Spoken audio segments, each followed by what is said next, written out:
Shalom. First and foremost, all praises and honor and glory to Yahweh in the name of Yahweh Shai. Double honors to the elders and apostles of Great Millstone. Salutations to Akim pushing this truth. This is titled Serpents and Scorpions. And the subject is basically, the poisons against Jake back then and now, and how the Lord protects Jake from them. So we got the Strongs for both serpent and scorpion, and we'll start with the Hebrew, which is the H5175. Nechash, a serpent, which is just literal snake, or literal snake, and then G, which is Greek, 3789, Ophis. It says the serpent was an emblem of cunning and wisdom. The serpent who deceived Eve was regarded by the Jews as a devil. And it says in Scorpion, for Hebrews, it's H6137. Ikarab. A scorpion, figuratively a scourge or knotted whip. Okay, in the Greek we have Scorpios, a scorpion, the name of a little animal somewhat resembling a lobster in which warm regions lurk, especially in stone walls. It has a poisonous sting in its tail. Alright, so we'll go with Luke chapter 10, verse 19. Behold, I give unto you power to tread on serpents and scorpions and over all the power of the enemy, and nothing shall by any means hurt you. So the power of the serpents and scorpions is that poison. And in modern day society would be GMOs, chemtrails, plastic in the ocean, anything that really affects the health of this society or your body. These are the poisons. And the Lord won't allow it to destroy us. Okay, this is Deuteronomy 8, chapter 15.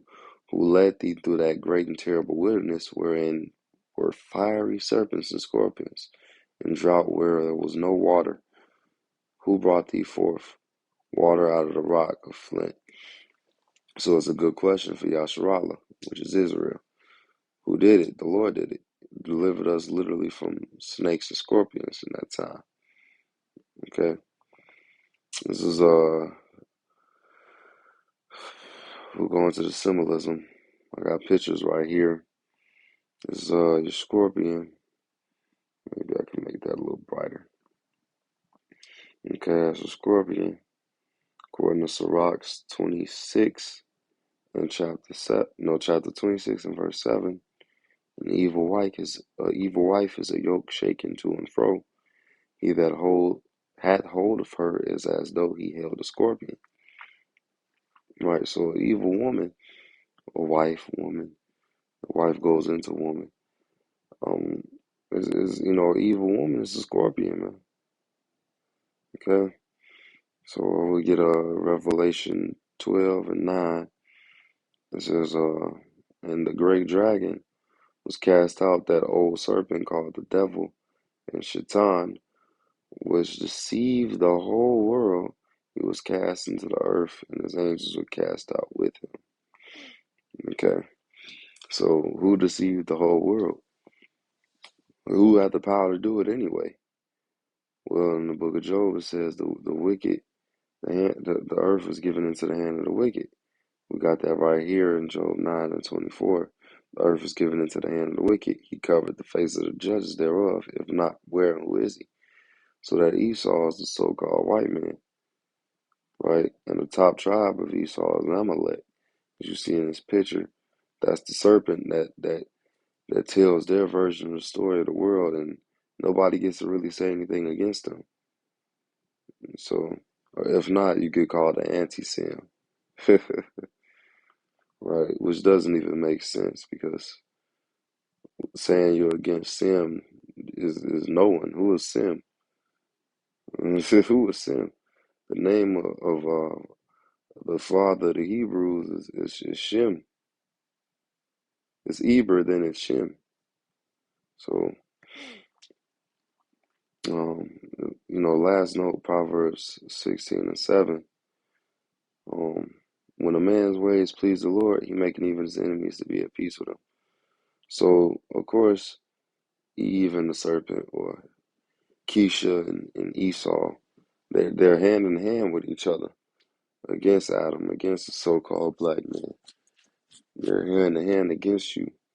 And it's not just them that's your enemies, but all the heathens in the world. And eventually, we're not going to have this problem anymore. Esau is not going to be in power, and Eve is going to be in correction. But throughout history, usually when Israel was at issues with the heathen, it's because Israel was transgressing the Lord and serving other gods. But when Israel was on point with the Lord and in good standing, the Lord will have the heathens in more of a peaceable relationship with Israel. So, that's your serpents and scorpions, whether it be literal ones, whether it be the poisons of this society, or it be talking about, you know, Keisha and this devil, the so-called white man. And the scorpions is not talking about all women. It's specifically talking about evil women. So that don't concern women that's listening and learning and dealing and trying to do right. So with that being said, hopefully it was edifying. Shalom.